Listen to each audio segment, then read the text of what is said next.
মহান মুক্তিযুদ্ধের ইতিহাস মানেই বাংলাদেশের সৃষ্টির ইতিহাস, দীর্ঘ সংগ্রাম এবং ১৯৭১ সালের সশস্ত্র যুদ্ধের মধ্য দিয়ে ১৬ ডিসেম্বর অর্জিত বিজয়ে স্বাধীন বাংলাদেশের যাত্রা শুরু।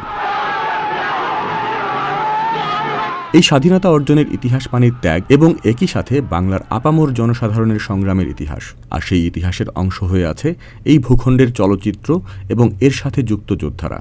মুক্তিযুদ্ধের প্রেক্ষাপট তৈরির ইতিহাস ঘাটলেও দেখা যায় সেখানে বাংলা চলচ্চিত্রের খুবই গুরুত্বপূর্ণ অবদান রয়েছে। সেই অবদানের শুরুতেই আসবে জহির রায়হান এবং ভাষা আন্দোলনের প্রেক্ষাপটে তার নির্মিত জীবন থেকে নেয়া চলচ্চিত্রটি, যেটি নিজেই একটি ইতিহাস। জীবন থেকে নেয়া শুধু একটি চলচ্চিত্র হয়ে থাকেনি, বরং হয়ে উঠেছিল একটি প্রতিবাদ, প্রতিরোধের গল্প।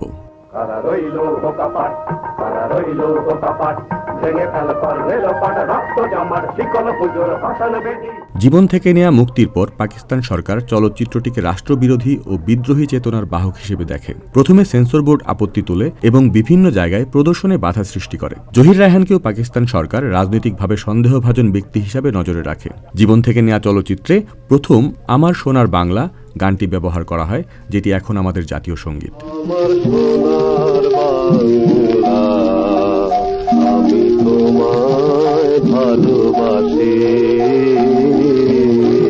এছাড়াও ১৯৬৯-৭০ সালের গণ অভ্যুত্থান ও স্বাধিকার আন্দোলনের উত্তাল সময়ে পরিচালক ফখরুল আলম জয় বাংলা নামে একটি চলচ্চিত্র নির্মাণ করেন। ১৯৭০ সালের সেন্সর বোর্ডে জমা হলেও পাকিস্তান সরকার এটি নিষিদ্ধ করে। পরবর্তীতে দেশ স্বাধীন হওয়ার পর ১৯৭২ সালের ২৬ জানুয়ারি ছবিটি আনুষ্ঠানিকভাবে মুক্তি পায়। এর বাইরেও ১৯৬৭ সালে খান আতাউর রহমান নির্মাণ করেন চলচ্চিত্র নবাব সিরাজউদ্দৌলা, যেটি পলাশী যুদ্ধের প্রেক্ষাপটে নির্মিত হলেও বিদেশি শাসনের বিরুদ্ধে প্রতিরোধের কথা বলে, যা পরোক্ষভাবে পাকিস্তানি শাসনের সঙ্গে তুলনাযোগ্য বার্তা দেয় এবং জাতীয়তাবাদী চেতনা জাগ্রত করে।